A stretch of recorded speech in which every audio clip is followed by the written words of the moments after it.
Israel ഏറ്റവും ഭയക്കുകയാണ് ഇറാന്റെ ആക്രമണത്തിൽ വലിയ രീതിയിലുള്ള നാശനഷ്ടങ്ങൾ ഇസ്രയേലിൽ നടക്കുന്നു. സൈറണുകൾ മുഴങ്ങുന്നു. അവിടുത്തെ ജനങ്ങൾക്ക് സുരക്ഷിതമൊരുക്കുന്നു. വലിയ ഭീഷണിയാണ് ഇപ്പോൾ ഇസ്രയേൽ നേരിടുന്നത്. അതായത് വടക്കൻ ഇസ്രയേൽ വീണ്ടും ഒരു വ്യോമാക്രമണ മുന്നറിയിപ്പ് മുഴങ്ങിയിരിക്കുകയാണ്. വേറൊന്നുമല്ല, ഇറാന്റെ മിസൈൽ ആക്രമണത്തെ തുടർന്ന് രാജ്യത്തിന്റെ മധ്യഭാഗത്തും ലെബനിൽ നിന്നുമുള്ള റോക്കറ്റ് ആക്രമണത്തെ തുടർന്ന് വടക്കൻ മേഖലയിലുമാണ് ഈ ആഭായ സൈറണുകൾ അല്ലെങ്കിൽ ഈ സൂചന നൽകുന്ന സൈറണുകൾ നിരന്തരം മുഴങ്ങുന്നത്. അതായത് സംയുക്തമായിട്ട് അമേരിക്കയുമായിട്ട് ഒരുമിച്ച് ഒരു ആക്രമണം ഇറാനിലൂടെ നടത്തി അല്ലെങ്കിൽ വലിയ രീതിയിലുള്ള തങ്ങളുടെ പദ്ധതിയൊക്കെ നടപ്പിലാക്കാം എന്ന് ഇസ്രയേലും അമേരിക്കയും കൂടി വിചാരിച്ചിരുന്നു. പക്ഷെ അതിന് ഏറ്റവും വലിയ പ്രഹരമാണ് ഇറാന്റെ ഭാഗത്തു നിന്നുണ്ടായിരിക്കുന്നത്. അമേരിക്കയും ഇസ്രയേലും ചിന്തിക്കുന്നതിനപ്പുറത്തേക്കാണ് കാര്യങ്ങൾ ഇപ്പോൾ കൈവിട്ടുകൊണ്ടിരിക്കുന്നത്. ഇറാന്റെ ഭാഗത്തു നിന്നുണ്ടാകുന്ന ആക്രമണം എന്ന് പറയുന്നത് ചെറുതല്ല. അത് അവർക്ക് മുന്നിൽ അടിയറവ് പറയുകയല്ലാതെ വേറെ വഴിയില്ല എന്ന രീതിയിലേക്കൊക്കെ കാര്യങ്ങൾ മാറുകയാണ് കഴിഞ്ഞ ദിവസം. അതുകൊണ്ടാണ് ഈ ഡൊണാൾഡ് ട്രംപ് യുദ്ധം അവസാനിച്ചു എന്നുള്ള കാര്യങ്ങളൊക്കെ പറയുന്നത്. എന്തായാലും പറഞ്ഞ കാര്യത്തിലേക്ക് വരാം. ഇസ്രയേലിലെ ഈ ചാനൽ 12 ഈ ഒരു വാർത്താ റിപ്പോർട്ട് നൽകിയിരിക്കുന്നത്. അവിടെ തുടരെയുള്ള സൈറണുകൾ മുഴങ്ങുന്നു എന്നുള്ളത്. ഇറാന്റെ തൊടുത്തുവിട്ട മിസൈലുകൾ ലക്ഷ്യസ്ഥാനത്തെത്തിയതോടെ മധ്യ ഇസ്രയേലിലെ ജനങ്ങൾ ബങ്കറുകളിലേക്ക് മാറുകയാണ്. അവിടെ അതീവ സുരക്ഷാ സാഹചര്യം ഇസ്രയേൽ ഒരുക്കുകയാണ്. ഇസ്രയേലിന്റെ ഒരു ഒറ്റ നടപടി, അതായത് പറയുന്ന ബെഞ്ചമിൻ നെതന്യാഹുവിന്റെ ഒറ്റ നടപടി കൊണ്ട് അവിടുത്തെ ജനജീവിതം ദുസ്സഹമാകുന്ന സാഹചര്യത്തിലേക്ക് എത്തിച്ചേർന്നിരിക്കുകയാണ്. ഇതോടൊപ്പം തന്നെയാണ് വടക്കൻ ഇസ്രയേലിന് നേരെ ലെബനിൽ നിന്ന് റോക്കറ്റ് ആക്രമണം ഉണ്ടായിരിക്കുന്നത്. മധ്യ ഇസ്രയേലിൽ ഇതുവരെ നാശനഷ്ടങ്ങളോ ജീവഹാനിയോ റിപ്പോർട്ട് ചെയ്തിട്ടില്ല എന്നും ഈ പറയുന്ന വിഭാഗം അറിയിക്കുന്നുണ്ട്. അതായത് അവിടുത്തെ മാധ്യമങ്ങളൊക്കെ അറിയിക്കുന്നുണ്ട്. എന്നാൽ വടക്കൻ മേഖലയിൽ ഉണ്ടായിട്ടുള്ള ആക്രമണത്തിൽ ഒരാൾക്ക് പരിക്കേറ്റതായിട്ടാണ് വിവരം. ശനിയാഴ്ച പുലർച്ചെ ഉണ്ടായ മിസൈൽ ആക്രമണത്തിൽ തെക്കൻ ഇസ്രയേലിലും അറാദിലും ഈ പറയുന്ന ഡിമോണയിൽ ഉൾപ്പെടെ 100-ലേറെ പേർക്ക് പരിക്കേറ്റിരുന്നു എന്നുള്ള വാർത്തകളൊക്കെ വന്നിരുന്നു. അതായത് ഇറാന്റെ കരുത്ത് എത്രത്തോളമാണ് എന്നുള്ളത് നമുക്ക് ഇതിൽ നിന്ന് മനസ്സിലാക്കാൻ സാധിക്കാം.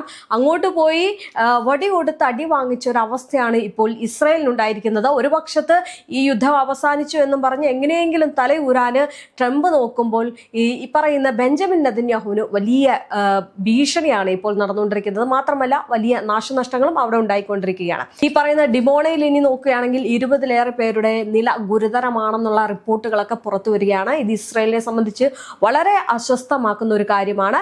ഇസ്രയേലിന്റെ വ്യോമ പ്രതിരോധ സംവിധാനങ്ങളെ മറികടന്നാണ് ഈ മിസൈലുകൾ ജനവാസ മേഖലയിൽ പതിച്ചത്.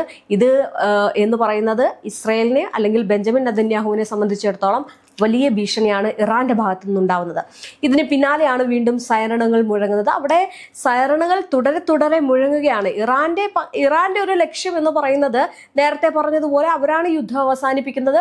ആ യുദ്ധം അവസാനിപ്പിക്കുന്നതിന് മുമ്പേ അവരുടെ ചോരയ്ക്ക് പകരം അവരെത്രത്തോളം അതിന് പകരം വീട്ടും ആ ഒരു പകരം എല്ലാം വീട്ടുന്ന രീതിയിലേക്ക് ഇറാൻ നീങ്ങും. അതിൽ യാതൊരു സംശയമില്ല. അതാണ് ഇപ്പോൾ നടന്നിരിക്കുന്നത്. പക്ഷേ പ്രതീക്ഷിക്കാത്തതിനപ്പുറത്തേക്ക് ഇറാന്റെ ഭാഗത്ത് നിന്ന് ഇസ്രയേലിലേക്ക് ആക്രമണം ഉണ്ടായത് ബെഞ്ചമിൻ നെതന്യാഹുവിനെ തളർത്തിയിട്ടുണ്ട്. എന്തായാലും മേഖലയിൽ സംഘർഷം അതിരൂക്ഷമായിട്ട് തുടരുന്ന സാഹചര്യമാണുള്ളത്.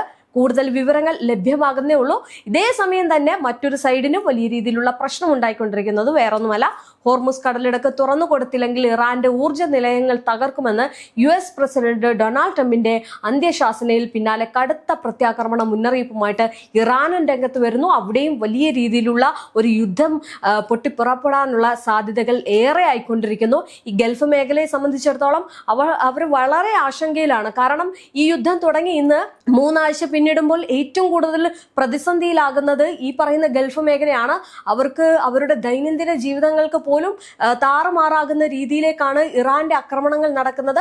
മാത്രമല്ല, എന്തുകൊണ്ടാണ് ഈ ഗൾഫ് രാജ്യങ്ങളെ പ്രതിസന്ധിയിലാക്കി ഇങ്ങനെ ഇറാൻ ആക്രമണം നടത്തുന്നത് എന്ന് ചോദിക്കുമ്പോൾ ഒരൊറ്റ ഉത്തരമേ ഉള്ളൂ. അത് ഇറാന്റെ പ്രശ്നമല്ല, ഈ പറയുന്ന ഇസ്രയേലിന്റെയും അമേരിക്കയുടെയും പ്രശ്നമാണ്. യാതൊരു തരത്തിലും ഒരു പ്രകോപനവും ഇല്ലാതെ ഈ ചർച്ചകൾക്ക് അതീതമായിട്ട് ചർച്ച ചെയ്ത എല്ലാ കാര്യങ്ങളും ഒക്കെ അതിൻ്റെതായ രീതിയിൽ പോകാമെന്ന് ഇറാൻ ചിന്തിച്ചപ്പോൾ ഈ അമേരിക്കയും ഈ പറയുന്ന ഇസ്രയേലും കൂടി ചേർന്ന ഒരു സംയുക്ത ആക്രമണം, ഈ ഒരു ഗൂഢാലോചനയൊക്കെ നടത്തി അവരൊരു സംയുക്ത ആക്രമണം ഇറാനിലേക്ക് വെറുതെ തൊടുത്തുവിട്ടു. അതായത് ഇറാനെ വെറുതെ ചെന്നടിച്ചു.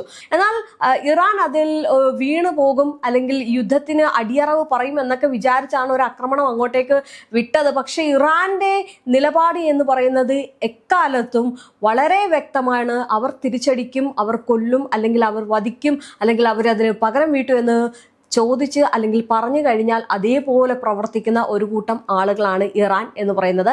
അത് മാത്രമല്ല, അവർക്ക് കരുത്തുറ്റരായിട്ടുള്ള ഈ IRGC എന്ന് പറയുന്ന സംഘടന ഉണ്ട്. അതുകൊണ്ട് തന്നെ ഇവർ എങ്ങനെയെങ്കിലും അതിന്റെ പകരം വീട്ടും എന്നത് അവരുടെ ചോരയിൽ അലിഞ്ഞു ചേർന്നിട്ടുള്ള ഒരു കാര്യമാണ്. അതുകൊണ്ട് തന്നെയാണ് ഈ ആക്രമണം നടത്തുമ്പോൾ ഗൾഫ് രാജ്യങ്ങൾക്ക് ഇത്രയേറെ പ്രതിസന്ധി നേരിടേണ്ടി വരുന്നത്. എന്തായാലും ഗൾഫ് മേഖലയിലെ അമേരിക്കൻ സൈനിക താവളങ്ങളെയും സഖ്യകക്ഷികളുടെ അടിസ്ഥാന സൗകര്യങ്ങളെ ലക്ഷ്യമിട്ട ഈ ഇറാന്റെ ഭീഷണി എന്ന് പറയുന്നത് അല്ലാതെ മറ്റുള്ള അവിടുത്തെ ജനങ്ങളെയോ അല്ലെങ്കിൽ അവിടുത്തെ മറ്റു കാര്യങ്ങളോ സ്ഥാപനങ്ങളോ ഒന്നും അല്ല. ഇറാൻ എപ്പോഴും ലക്ഷ്യമിടുന്ന ഒരു ഒറ്റ കാര്യമേ ഉള്ളൂ. അതായത് അമേരിക്കയുടെ സ്ഥാപനങ്ങൾ, അമേരിക്കയുടെ എണ്ണപ്പാടങ്ങൾ, അമേരിക്കയുടെ മറ്റ് കാര്യങ്ങൾ, വ്യോമതാവളങ്ങൾ എന്നുള്ള കാര്യങ്ങൾ മാത്രമാണ് ഇറാൻ എപ്പോഴും ഈ ഒരു ലക്ഷ്യം വെച്ചുകൊണ്ട് ഈ പറയുന്ന ആക്രമണം തൊടുത്തുവിടുന്നത്. അല്ലാതെ അവിടുത്തെ സിവിലിയൻസിനെയോ അല്ലെങ്കിൽ സാധാരണ ജനങ്ങളെ അവർക്കെതിരെയുള്ള ഒരു ആക്രമണവും ഇറാന്റെ ഭാഗത്തുനിന്ന് ഉണ്ടാകുന്നില്ല. പക്ഷേ ഈ പറയുന്ന ഇസ്രയേലിൽ നിന്ന് ഒരുപാട് പ്രശ്നങ്ങൾ ഇങ്ങനെ ഉണ്ടായി. കാരണം ഇസ്രയേലിന്റെ ആദ്യ ആക്രമണത്തിൽ നിങ്ങൾ നോക്കുകയാണെങ്കിൽ സ്കൂളുകളിലെ കുട്ടികൾക്ക് നേരെയായിരുന്നു ആ ആക്രമണം നടത്തിയത്. അത് എത്രത്തോളം ആശങ്കപ്പെടുത്തുന്ന ഒരു കാര്യമാണെന്ന് നമ്മൾ ലോകരാജ്യങ്ങൾ ഉൾപ്പെടെ എല്ലാവരും കണ്ടുകൊണ്ടിരുന്ന ഒരു കാര്യമാണ്. എന്തായാലും 48 മണിക്കൂറിനുള്ളിൽ അനുകൂലമായിട്ടുള്ള നടപടി ഉണ്ടായിട്ടില്ലെങ്കിൽ ഇറാന്റെ പവർ പ്ലാന്റുകൾ നാമാവശേഷമാക്കുമെന്നാണ് ട്രംപിന്റെ ഭീഷണി എന്ന് പറയുന്നത്. എന്നാൽ ഇറാനിൽ നിന്ന് മാത്രം സമീപനം പ്രതീക്ഷിക്കേണ്ടെന്ന് വിദേശകാര്യ വക്താവ് ഇസ്മായിൽ ഖൈ വ്യക്തമാക്കുകയാണ്. അതായത് അടിക്ക് തിരിച്ചടി എന്ന രീതിയിൽ തന്നെയാണ് ഇറാൻ നിൽക്കുന്നത്. നിങ്ങൾ എന്ത് വേണമെങ്കിലും ചെയ്തോളൂ. ഇറാനെ സംബന്ധിച്ചിടത്തോളം മറ്റൊരു കാര്യം എന്ന് പറയുന്നത്, ഏറ്റവും കൂടുതൽ ശ്രദ്ധിക്കേണ്ട ഒരു കാര്യം എന്ന് പറയുന്നത്, അവിടുത്തെ നേതാക്കളെ എല്ലാവരെയും ഈ പറയുന്ന അമേരിക്കയും ഇസ്രയേലും കൂടി ചേർന്ന് വധിച്ചു. പക്ഷെ അവർക്ക് അത്തരത്തിലുള്ള കാര്യത്തിൽ വലിയ ആശങ്ക ഉണ്ടെങ്കിലും അവർക്ക് ഒറ്റ കാര്യം മാത്രമേ ഉള്ളൂ, ഈ ചോരകൾക്ക് അല്ലെങ്കിൽ ഇതിന് അവരുടെ രക്തസാക്ഷി എന്ന് പറയുന്നത് പോലെ തന്നെ അവർ അതിന് പകരം ചോദിക്കും. അവരതിനെ ഒരു രക്തസാക്ഷിയായിട്ടാണ് മാറ്റിയിരിക്കുന്നത്. അല്ലാതെ ബങ്കറിൽ പോയി ഈ പറയുന്ന ഇസ്രയേൽ പ്രധാനമന്ത്രി ഒളിച്ചിരിക്കുന്നത് പോലെ ഒന്നും അവിടുത്തെ നേതാക്കൾ ഒളിച്ചിരുന്നിട്ടില്ല. അതാണ് അവരുടെ മറ്റൊരു കരുത്ത് എന്ന് പറയുന്നത്. എന്തായാലും അവര് ഈ മരണത്തിന് മുന്നിൽ നിൽക്കുമ്പോൾ പോലും അവർ പറയുന്ന ഒറ്റ കാര്യമേ ഉള്ളൂ, ഈ രാജ്യം ഞങ്ങളുടേതാണ്, അത് ഞങ്ങൾ വിട്ടു തരില്ല, ഇതിന് ഞങ്ങൾ പകരം ചോദിക്കും, ഞങ്ങളുടെ ജീവൻ പോയാലും ശരി തന്നെ ഞങ്ങൾ യുദ്ധം മുന്നോട്ട് കൊണ്ടുപോകും എന്ന നിലപാടാണ് എപ്പോഴും ഈ പറയുന്ന ഇറാൻ എടുത്തിട്ടുള്ളത്. അതുകൊണ്ട് തന്നെയാണ് ഈ പറയുന്ന ഇറാന്റെ ഭാഗത്തുനിന്ന് വലിയ പ്രഹരശേഷിയുള്ള നാശനഷ്ടങ്ങൾ ഇന്ന് ഇസ്രയേലിനും ഇറാനും ഉണ്ടായിക്കൊണ്ടിരിക്കുന്നത്. വലിയ പ്രശ്നത്തിലേക്ക് കാര്യങ്ങൾ പോയിക്കൊണ്ടിരിക്കുകയാണ്. യുദ്ധം 4 ആഴ്ച അവസാനിക്കുമെന്ന് പറഞ്ഞ ട്രംപ് അവസാനം യുദ്ധം അവസാനിച്ചു എന്ന് പറഞ്ഞ ഒരു പൊള്ളയായിട്ടുള്ള വാദമൊക്കെ സോഷ്യൽ മീഡിയയിൽ അടക്കം പ്രചരിപ്പിച്ച് ഈ യുദ്ധത്തിൽ നിന്ന് തലയൂരി എങ്ങനെയെങ്കിലും രക്ഷപ്പെടുമോ എന്നുള്ള വഴിയാണ് നോക്കിക്കൊണ്ടിരിക്കുന്നത്. പക്ഷേ ഇറാനെ സംബന്ധിച്ചിടത്തോളം ഈ യുദ്ധം ഇറാൻ അവസാനിപ്പിക്കുമെന്ന് പറഞ്ഞതുകൊണ്ട് തന്നെ ഇത് മുന്നോട്ട് പോകുമെന്നതിൽ സംശയമില്ല. എന്തായാലും ഹിസ്ബുള്ളയും ഈ യുദ്ധത്തിൽ പങ്കുചേർന്നിരിക്കുകയാണ്. ഗസ യുദ്ധത്തിനിടെ നമുക്കറിയാം നാമാവശേഷമാക്കിയ ഹിസ്ബുള്ളയെ വീണ്ടും സജീവമാക്കിയത് ഇറാനിലെ IRGC ആണ്. അത് മാത്രമല്ല, ഇറാൻ റവല്യൂഷണറി ഗാർഡിന്റെ മാതൃകയിൽ ഓരോ പ്രദേശത്തും പ്രത്യേകം സൈനിക നേതൃത്വത്തെ നിയന്ത്രിച്ചത് ഇസ്രയേലിന് തിരിച്ചടിയാണ് എന്നും അന്താരാഷ്ട്ര മാധ്യമങ്ങൾ റിപ്പോർട്ട് ചെയ്യുന്നതിലൂടെ വലിയ പ്രശ്നത്തിലേക്ക് കാര്യങ്ങൾ പോയിക്കൊണ്ടിരിക്കുകയാണ്. ഇസ്രയേൽ ഏകദേശം ഏറ്റവും കൂടുതൽ നാശത്തിലേക്ക് പോയിരിക്കുന്നു എന്ന് വേണം പറയാൻ. എന്തായാലും ഈ ഗസ യുദ്ധം കഴിഞ്ഞപ്പോൾ തന്നെ ഇസ്രയേലിന്റെ ആക്രമണം മുൻകൂട്ടി കണ്ട് ഇറാൻ പരിശീലകരെ ലെബനിലേക്കൊക്കെ അയച്ചിരുന്നു. അവിടെ പരിശീലനം നടത്തിയിരുന്നു. അറിയാമായിരുന്നു ഇസ്രയേലിന്റെ ഭാഗത്ത് നിന്ന് വരും എന്നുള്ളതും അമേരിക്കയുടെ ഭാഗത്ത് നിന്ന് വരും എന്നുള്ളത്. കാരണം അത്രയേറെ ഭീഷണികളായിരുന്നു ഈ പറയുന്ന അമേരിക്ക അല്ലെങ്കിൽ ട്രംപ് മുഴക്കിയിരുന്നത്.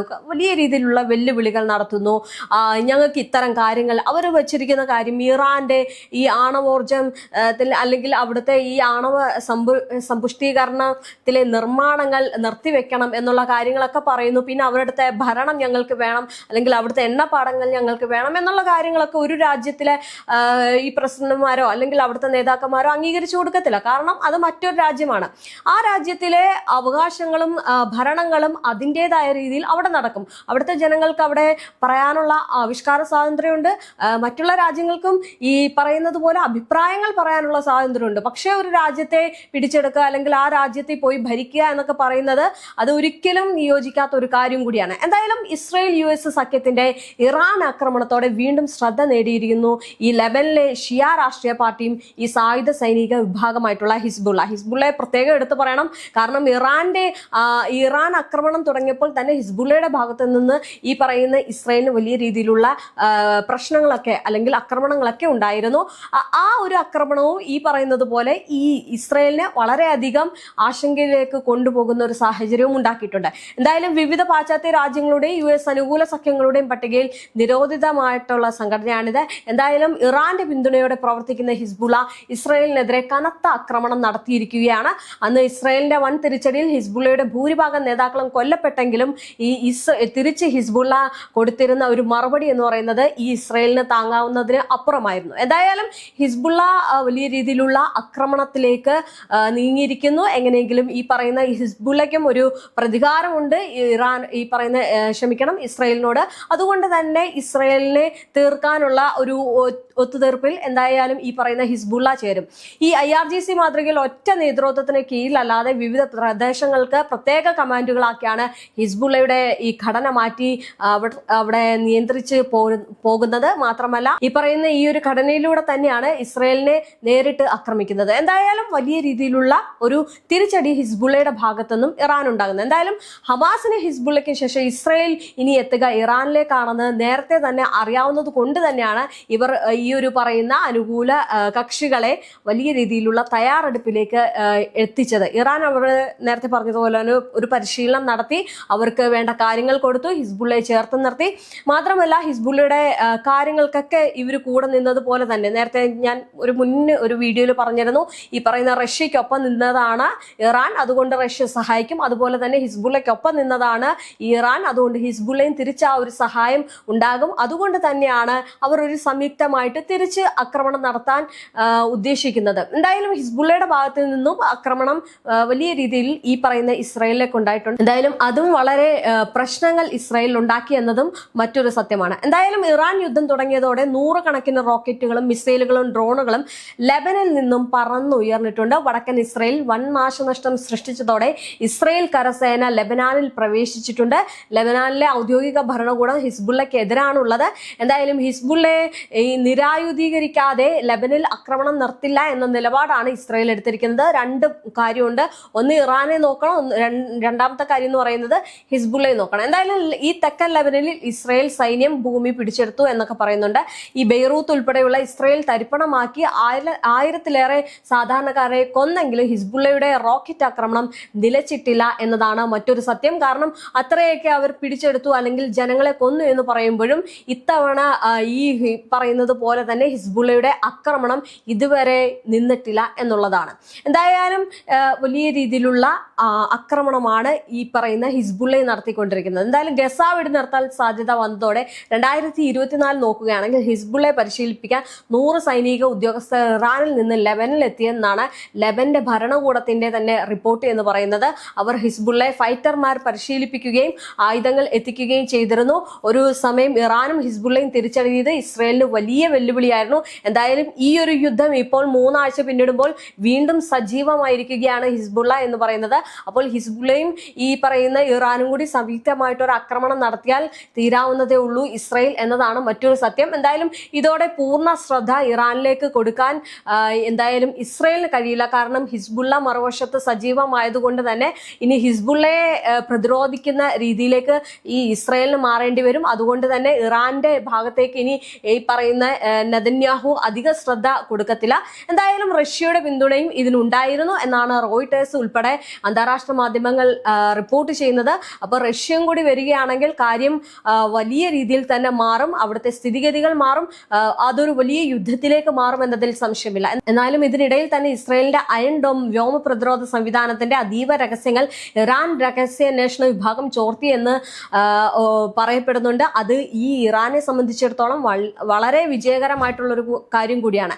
ഇസ്രായേൽ പോലീസും ആഭ്യന്തര സുരക്ഷാ ഏജൻസിയുമായിട്ടുള്ള ഷിൻ ബെറ്റും സംയുക്തമായിട്ട് നടത്തിയ അന്വേഷണത്തിലാണ് ഈ ഒരു സംഭവം തെളിഞ്ഞത്. എന്തായാലും ഈ പറയുന്ന ഓരോ നീക്കവും, അതായത് ഇസ്രായേൽ എവിടെ പോകുന്നു, എവിടെ ബോംബ് വർഷിക്കുന്നു, എത്തരം പ്ലാനിങ്ങുകൾ നടത്തുന്നു എന്നുള്ള എല്ലാ വിവരങ്ങളും ഈ പറയുന്ന ഇറാന് കിട്ടിക്കൊണ്ടിരുന്നു. എന്തായാലും അതും ഇറാനെ സംബന്ധിച്ചിടത്തോളം വലിയ ഒരു വിജയം തന്നെയാണ്. കാരണം ഇത്രയേറെ സുരക്ഷയുള്ള അല്ലെങ്കിൽ ഇത്രയേറെ ഞങ്ങൾക്ക് ഉണ്ട് എന്ന് പറയപ്പെടുന്ന അമേരിക്കയും ഇസ്രായേലും ഏകദേശം അവരുടെ പ്ലാനിങ്ങുകളൊക്കെ തകിടം മറിയുന്ന ഒരു രീതിയിലേക്ക് ഇറാൻ അതിന്റെ അകത്തേക്ക് ചെന്നു എന്ന് വേണം പറയാൻ. ഇപ്പൊ നേരത്തെ പറഞ്ഞതുപോലെ തന്നെ ഈ പറയുന്ന ലെബനാനിലൊക്കെ വലിയ രീതിയിലുള്ള ആക്രമണം നടത്തുമ്പോഴും ഇത്തരം കാര്യങ്ങളിലേക്ക് മറുപടി പറയാൻ ഈ പറയുന്ന നെതന്യാഹുവോ ട്രംപോ ഒരുങ്ങുന്നില്ല എന്നതാണ് മറ്റൊരു കാര്യം. കാരണം അവർ ഇത്തരം വാർത്തകളോട് പ്രതികരിക്കുന്നില്ല. ഇത്തരം മരണ റിപ്പോർട്ടുകളോ അല്ലെങ്കിൽ അവിടുത്തെ ആളുകൾക്ക് പരിക്കേറ്റതോ നാശനഷ്ടങ്ങൾ സംഭവിച്ചതോ, ഞാൻ നേരത്തെ എല്ലാ വീഡിയോയിലും പറയുന്നത് പോലെ തന്നെ അത്തരം കാര്യങ്ങളിൽ ഇതുവരെ അവർ പ്രതികരിച്ചിട്ടില്ല എന്നതാണ് മറ്റൊരു സത്യം. കാരണം അവിടുത്തെ ജനങ്ങളുടെ ആവശ്യങ്ങൾക്കോ അല്ലെങ്കിൽ അവിടുത്തെ ജനങ്ങൾക്ക് വേണ്ടിയോ നിൽക്കുന്നില്ല. പകരം എങ്ങനെയെങ്കിലും കഴിഞ്ഞൊരു വീഡിയോയിൽ പറഞ്ഞിരുന്നു ഇങ്ങനെ, അതായത് ഞങ്ങൾക്ക് പണം വേണം യുദ്ധം ചെയ്യാൻ, പക്ഷെ അവിടുത്തെ ജനങ്ങൾ പട്ടിണിയിലാവാൻ പോകുന്നു, അവിടുത്തെ ഇന്ധനക്ഷാമം വരാൻ പോകുന്നു, അപ്പൊ അവിടെ വലിയ രീതിയിലുള്ള ഒരു പ്രതിസന്ധി ഉണ്ടാകുന്നു. പശ്ചിമേഷ്യ ആകെ മൊത്തത്തിൽ സ്തംഭിച്ചിരിക്കുന്ന ഒരു അവസ്ഥയിലും അവർ യുദ്ധം ചെയ്ത് അല്ലെങ്കിൽ യുദ്ധത്തിന് വേണ്ടി പണം കണ്ടെത്താൻ മാത്രം ചിന്തിക്കുകയാണ്. ഇതെന്തായാലും ജനങ്ങൾക്കിടയിൽ വലിയ രീതിയിലുള്ള ഒരു പ്രതിരോധത്തിന് കാരണമായിട്ടുണ്ട്. എന്തായാലും ഇനി ഒരു തെരഞ്ഞെടുപ്പ് വരുമ്പോഴത്തേക്കും അത് വലിയ രീതിയിൽ പറയുന്നത് പോലെ തന്നെ ഇസ്രയേലിലാണെങ്കിലും അമേരിക്കയിലാണെങ്കിലും തിരിച്ചടിയാകും എന്നതിൽ സംശയമില്ല. കാരണം ജനങ്ങൾ അത്രത്തോളം കഷ്ടപ്പെടുന്നുണ്ട്.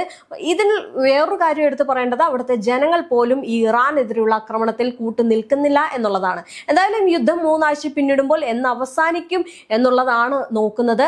ഇറാനെ സംബന്ധിച്ചിടത്തോളം ആകെ കോപാഗ്നിയിലാണ് ഇറാൻ എന്ന് പറയുന്നത്. ഇനി എല്ലാം നശിപ്പിക്കും എന്ന നിലപാടിലൂടെയാണ് ഇറാൻ പോകുന്നത്. ആർക്കായിരിക്കും ഇനി ഇറാനെ ഒന്ന് സമന്വയിപ്പിച്ച് ഈ ഒരു പ്രശ്നം ഒരു നല്ല രീതിയിലേക്ക് കൊണ്ടുവന്ന് ഒരു സമാധാനം സൃഷ്ടിക്കാൻ പറ്റുക എന്നത് ഇനി നമുക്ക് കാത്തിരുന്ന് കാണാം.